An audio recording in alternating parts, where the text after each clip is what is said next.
ඔන්න අපි කොකිස් හදන්න තමයි හදන්නේ. ඒ කොකිස් අච්චුවට මෙන්න මෙහෙම වතුර ටිකක් දාලා දොරක දැම්මම කොකිස් එක හොඳට ගැලවෙනවලු.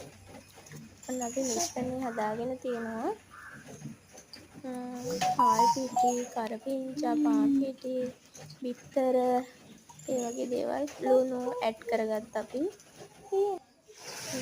ඔන්න කොකිස් හදනවා.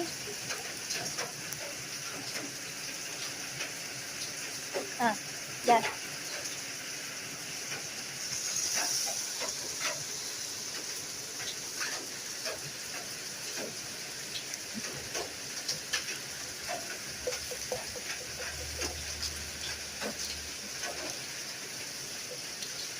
දැන් ඔය ෆ්‍රයි කරගන්න.